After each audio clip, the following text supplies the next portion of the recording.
Good morning students. Class 12th के लिए flamingo book से फोर्थ पोएम मैं लेके आया हूं और इस पोएम का नाम है कीपिंग क्वाइट। इससे पहले 3 पोएम्स के वीडियो मैं तैयार कर चुका हूं। My mother at 66, aunt Jennifer tigers and elementary school classroom in a slum. ये तीनों पॉइंट्स आपको मेरे YouTube चैनल की प्लेलिस्ट में मिलेंगी। इस पॉइंट को शुरू करने से पहले एक लाइन पे मैं आपके साथ डिस्कस करना चाहता हूं। ये जो लाइन है, फर्स्ट लाइन है आपकी, elementary school in a classroom. थोड़ा सा यहां पे मिस्टेक हुआ था कंपैरिजन को समझने में, तो कंपैरिजन को क्लियर कर लेते हैं, फिर ये पॉइंट मैं स्टार्ट करने वाला हूं। पहली लाइन है an elementary school classroom in a slum. तो वो लाइन क्या थी? Far from gusty waves these childrens faces, कि खुशनुमा माहौल से दूर ये बच्चों के चेहरे, ये बच्चों के चेहरे। तो बच्चों के चेहरे की तुलना की गई है यहां पे किससे? लाइक, कि इन बच्चों के जो चेहरे हैं जैसे हैं, कैसे हैं? वीड्स। वीड्स क्या होता है? Unwanted plant. अनवांटेड प्लांट जो खेतों में उग जाता है फसल के साथ, वो होता है अनवांटेड प्लांट, और वो भी कैसा? रूटलेस, बिना जड़ के। तो फार्मर क्या करते हैं? अनवांटेड प्लांट्स को, जो वीड्स होते हैं, खरपतवार होता है, उसे उखाड़ करके फेंक देता है। और जब आप उखड़े हुए खरपतवार को देखेंगे तो बिल्कुल आपको मुरझाया हुआ सा लगेगा, कुमलाया हुआ सा लगेगा। तो इन बच्चों के जो चेहरे हैं, इन बच्चों के चेहरे कुमलाए हुए हैं, मुरझाए हुए जैसे हैं। तो इसको थोड़ा सा करेक्शन कर लेना फर्स्ट लाइन में। इस पोएम के डिस्क्रिप्शन बॉक्स में, इस वीडियो के डिस्क्रिप्शन बॉक्स में मैं इस पोएम की दोनों वीडियोस डाल दूंगा। 2 पार्ट्स में है ये पोएम। तो पहली लाइन जब आप पढ़ेंगे तो कुछ इस तरह से पढ़ना है इस पोएम को, इस लाइन को, कि उन बच्चों के चेहरे उखड़े हुए अनवांटेड प्लांट जो होते हैं, रूटलेस, बिना जड़ वाले, जो अनिच्छुक पौधे हैं, जो उखाड़ देते हैं उनको, वो कुमलाए हो जाते हैं, मुरझाए हो जाते हैं, तो उनके जैसे उन बच्चों के चेहरे हैं। तो ये देखना आप, an elementary school in a classroom. अब मैं आता हूं इस पोएम के ऊपर।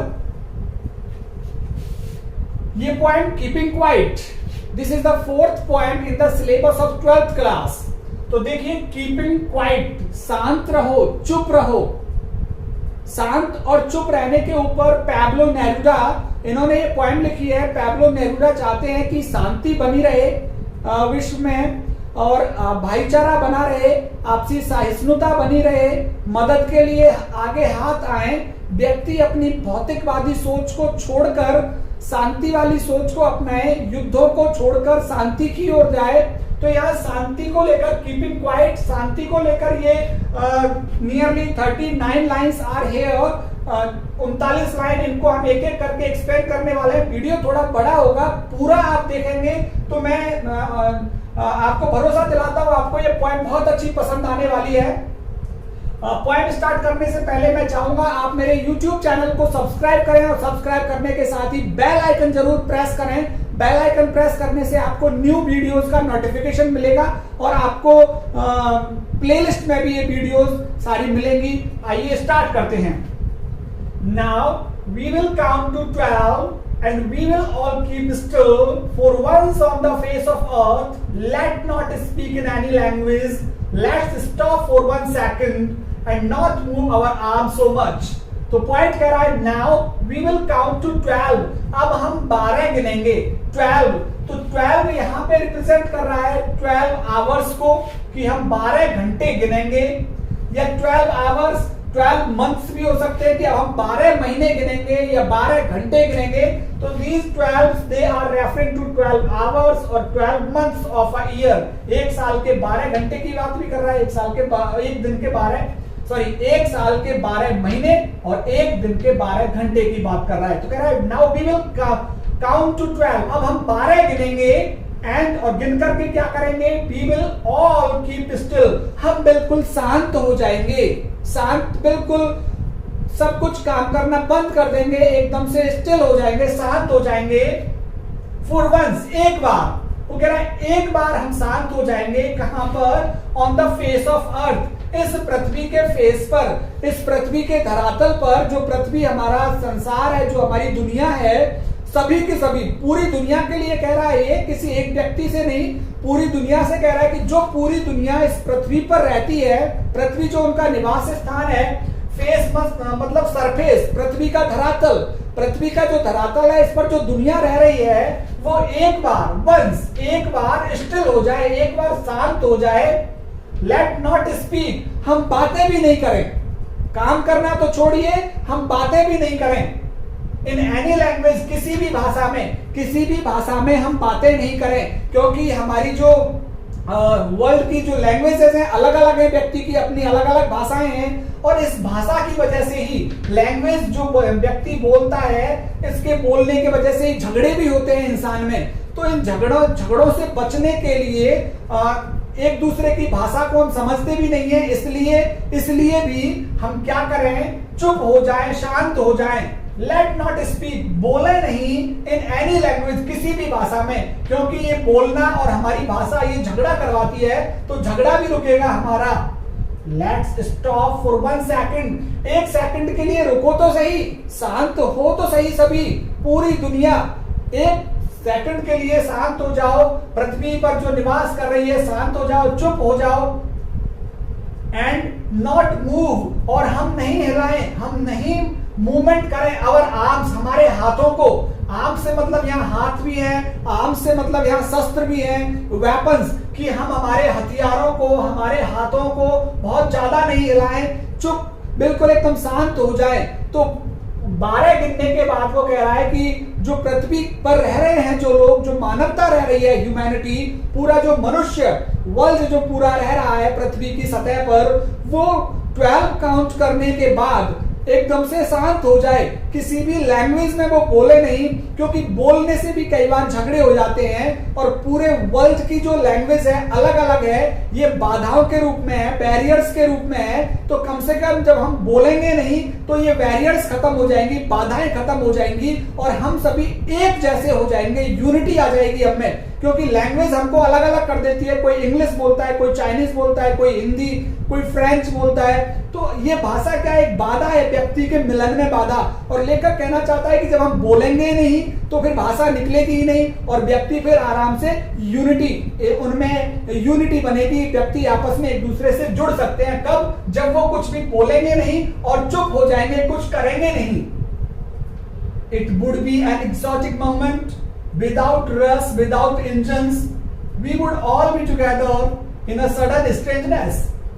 It would be, ये जो पल है जब हम कुछ बोलेंगे नहीं, कुछ बात भी नहीं करेंगे, कोई काम भी नहीं करेंगे, तो it would be an exotic, exotic means एक विशेष क्षण होगा, विशेष पल होगा, exotic means special, ये स्पेशल क्षण होगा, एक विशेष अजीब सा अनूठा क्षण होगा, विदाउट रस, जिसमें हमारी भाग दौड़ नहीं होगी, क्योंकि इंसान का जीवन जो भाग दौड़ में निकल रहा है, कमाने में लगा हुआ है इंसान।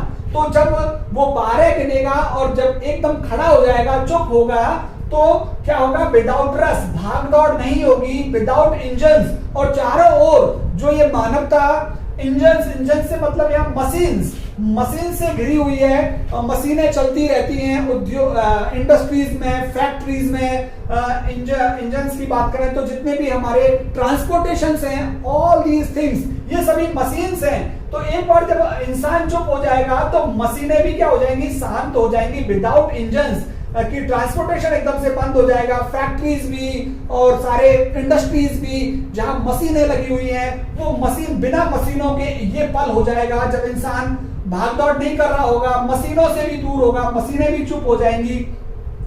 We would all be together, ऐसी स्थिति में हम सब लोग साथ होंगे। साथ किस लिए होंगे? क्योंकि कोई भी अलग काम नहीं कर रहा होगा, सभी एक जैसा काम कर रहे होंगे, और वो क्या काम कर रहे होंगे, सभी एकदम से शांत होंगे। We would all be together in a sudden strangeness, एक अचानक स्ट्रेंजनेस, जो ये अजीब जो शांति होगी, स्ट्रेंजनेस, एक अजीब जो हम व्यवहार करने वाले हैं, एकदम शांत रहने वाले, चुप रहने वाले। तो इस चुप रहने वाले स्थिति में, शांत रहने वाले स्थिति में ये सभी लोग शामिल होंगे इस पल में। कौन से पल में? जब सब लोग शांत होंगे, बिना किसी दौड़ भाग के, जब कोई इंजन, मशीनों की आवाज नहीं आएगी, तो हम सभी लोग शांत होंगे, और एक अचानक सी अजीब मोमेंट होगा, ये अजीब क्षण होगा हम सबके लिए। Fisherman in the cold sea would not harm whales and the man gathering salt would look at his hurt hands. Fisherman जो मछुआरे हैं इन द कोल्ड सी ठंडे समुद्र, और ठंडे समुद्र कहां पे हैं?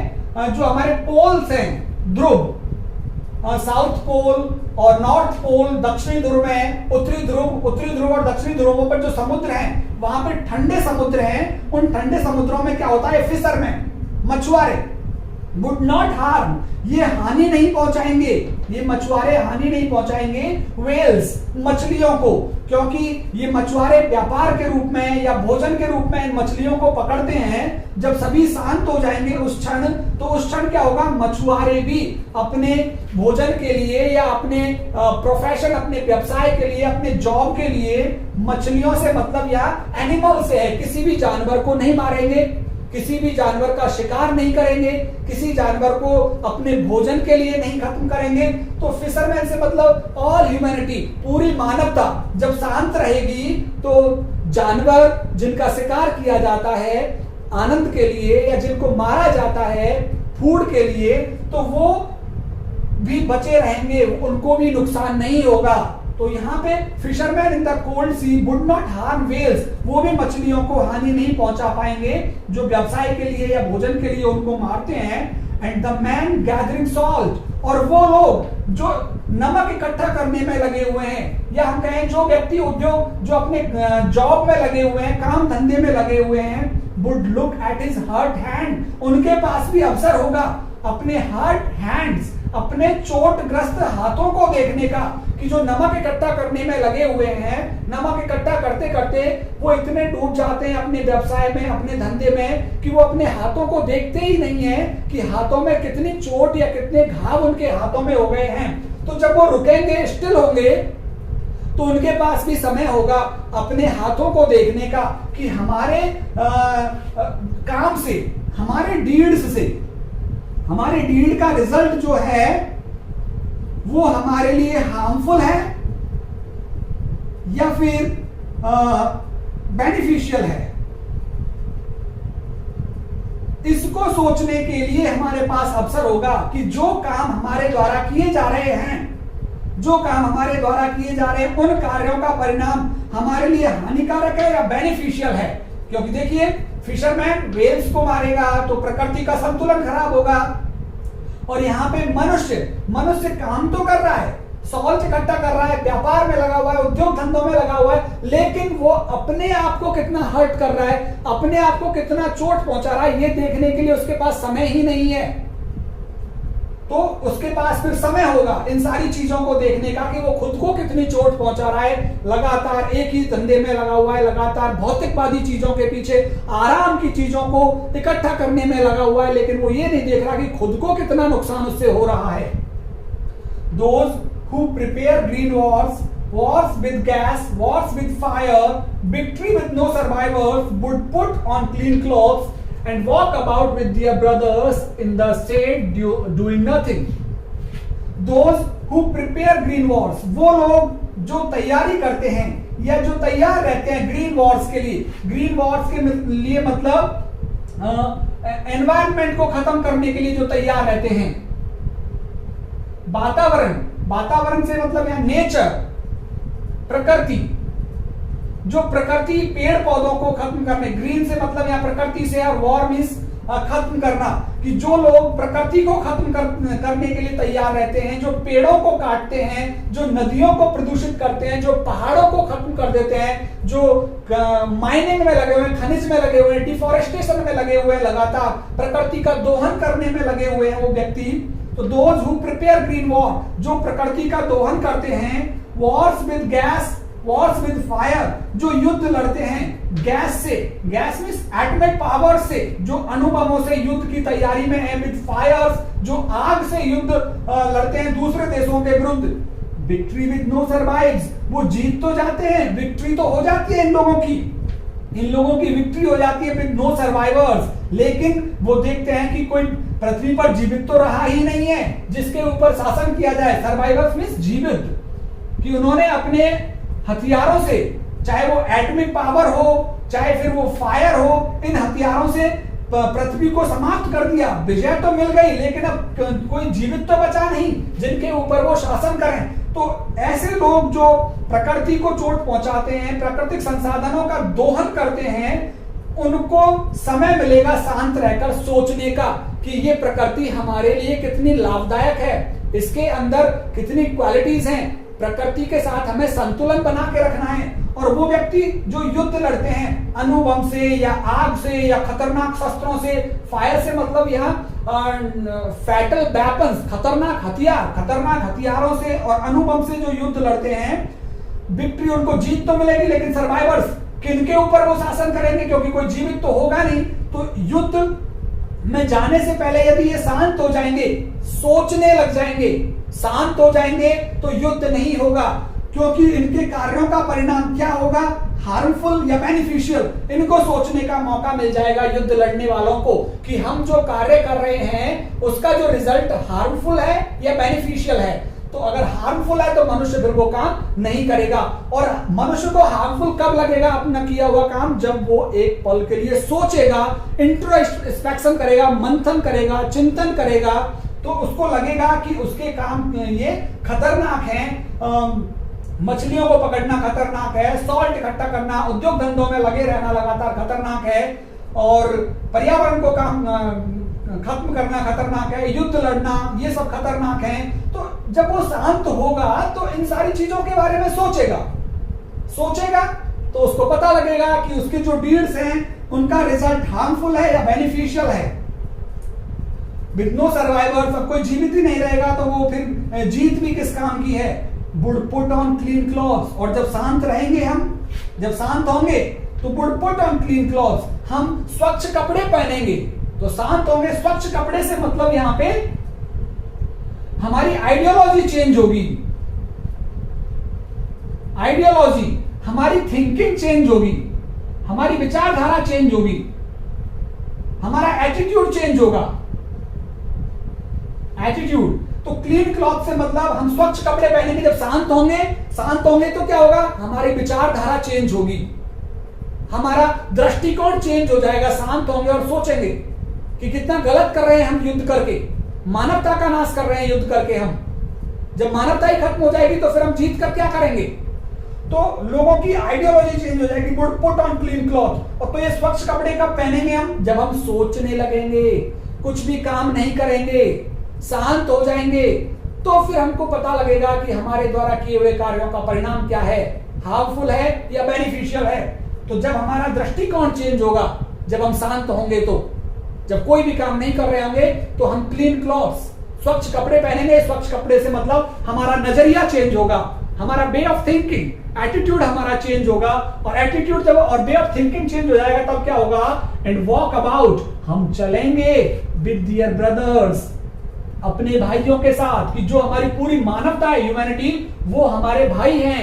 हम हमारे भाइयों के साथ चलेंगे उस पल। In the shade doing nothing, छांव में आ जाएंगे, और छांव में आकर डूइंग नथिंग, कुछ भी नहीं करना है, फिर हमको सिर्फ शांत रहना है। तो जब हमारा नजरिया चेंज हो जाएगा तो हमें पूरी मानवता, हमें ब्रदरहुड, भाईचारा नजर आएगी, हमें मानवता से सहिष्णुता हो जाएगा, सौहार्द, अफेक्शन हो जाएगा, प्रेम हो जाएगा पूरी मानवता से। और हम छांव में बैठकर, शांति की छांव में बैठकर, फिर हम कुछ भी नहीं करना है, हमें बिल्कुल शांत रहना है।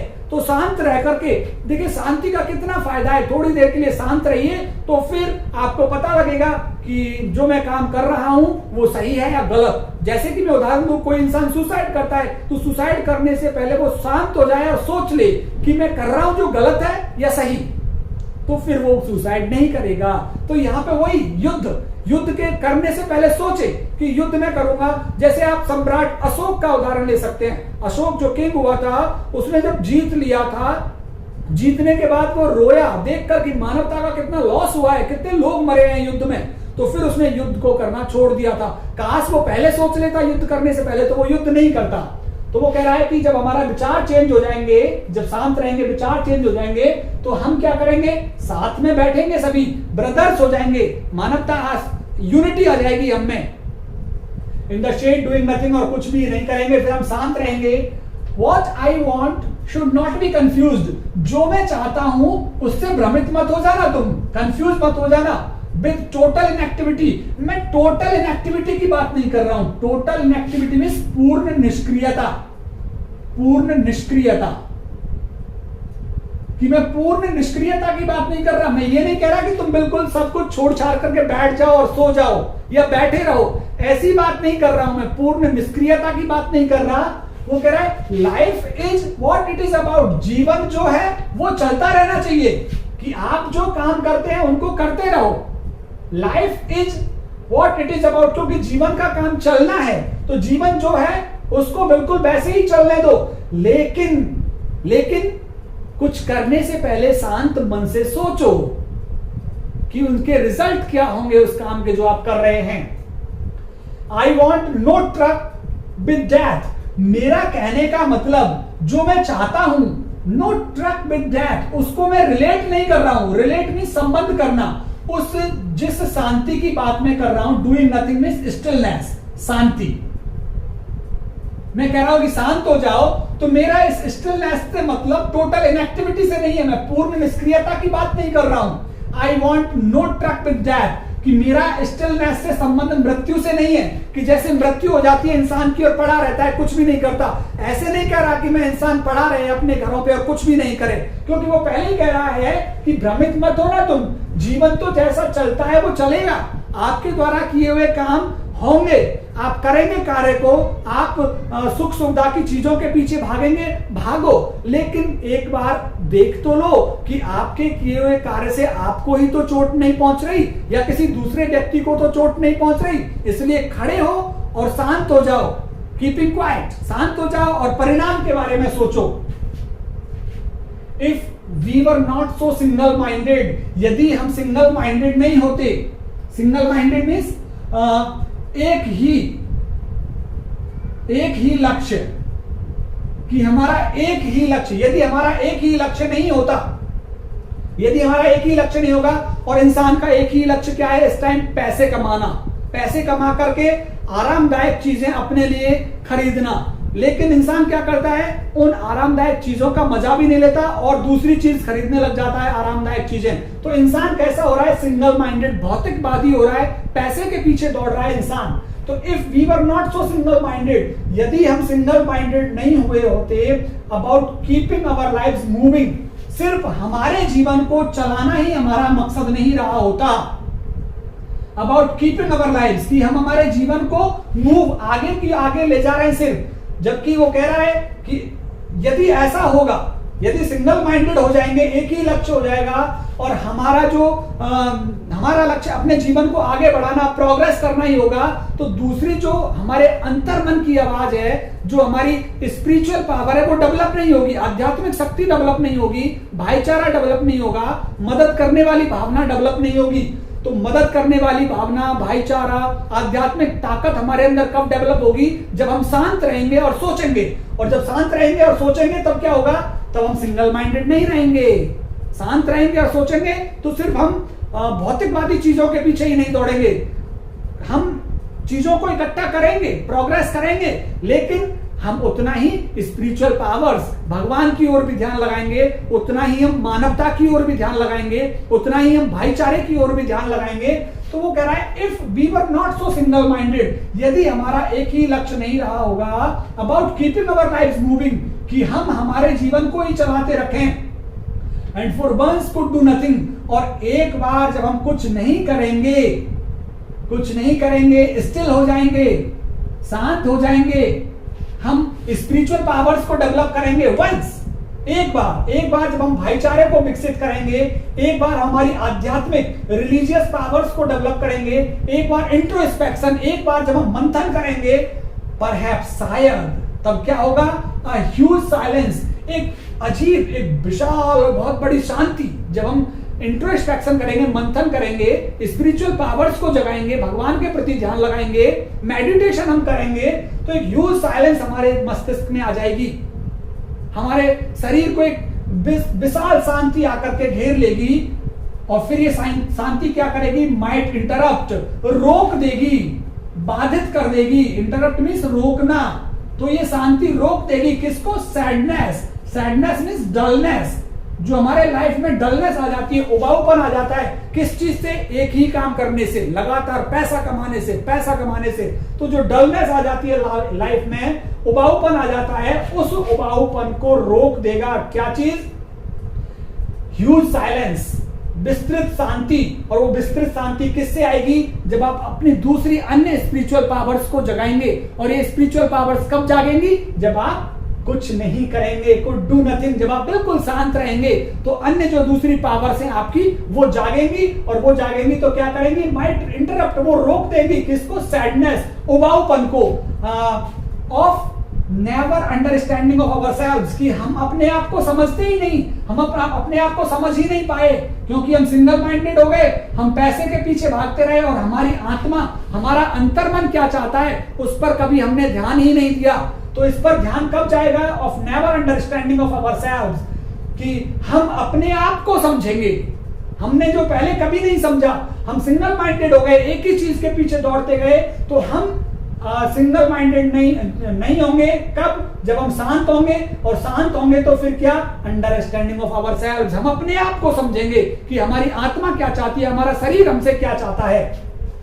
End of threatening ourselves of death, और ये शांत रहना इंटरप्ट करेगा। किस चीज को इंटरप्ट करेगा? खतरे को। किसके खतरे को? डेथ के खतरे को, कि बहुत जल्द ही जो डेथ इंसान को घेर लेती है तनाव से, या लगातार एक ही चीज में काम करता रहता है तो तनाव से या अन्य किसी थकान की वजह से इंसान को डेथ अपनी ओर खींचती है। लेकिन जब इंसान शांत होगा, अपने दूसरी शक्तियों को भी जागृत करेगा, चुप रहेगा, तो शायद जो डेथ का खतरा है उसको भी रोक दिया जाएगा। किससे? स्टिलनेस से। स्टिलनेस वर्ड का स्टिलनेस से, शांति से मृत्यु के खतरे को भी इंटरप्ट कर दिया जाएगा, रोक दिया जाएगा।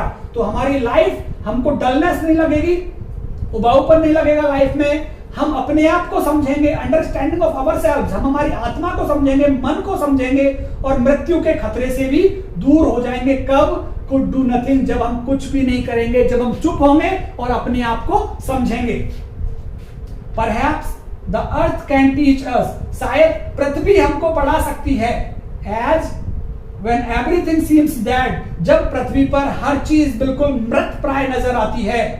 and later proves to be alive, और पृथ्वी बाद में बिल्कुल जीवित भी सिद्ध होती है। कैसे?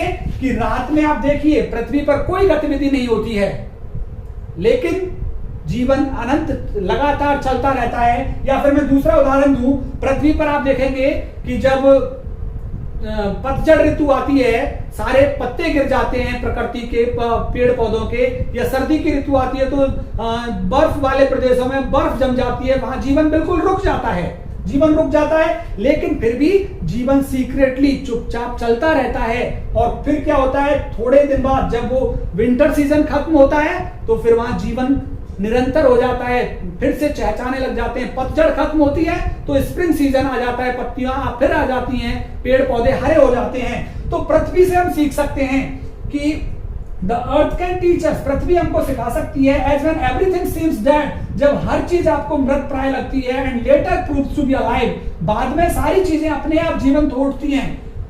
Now I will count up to 12, अब मैं 12 गिनने वाला हूं। एंड यू कीप क्वाइट, तुम बिल्कुल शांत हो जाओ। एंड आई विल गो, और मैं यहां से जाने वाला हूं,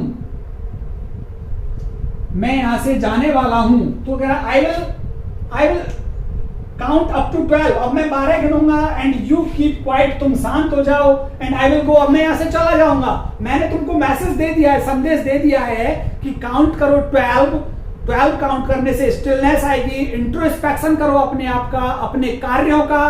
और जब इंट्रोस्पेक्शन करोगे, आप आत्ममंथन करोगे, तो आपकी दूसरी अन्य जो ताकतें हैं, रिलीजियस पावर है, फीलिंग्स ऑफ ब्रदरहुड है, ये अपने आप आपकी बॉडी के अंदर डेवलप होंगी।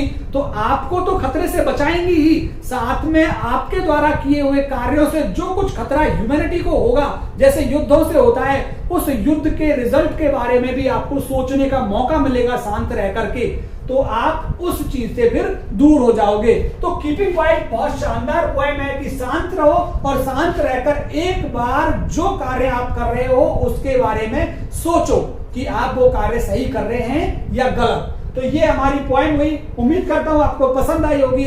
पसंद आई है तो आप मेरे इस पॉइंट को अपने दोस्तों के साथ शेयर करें।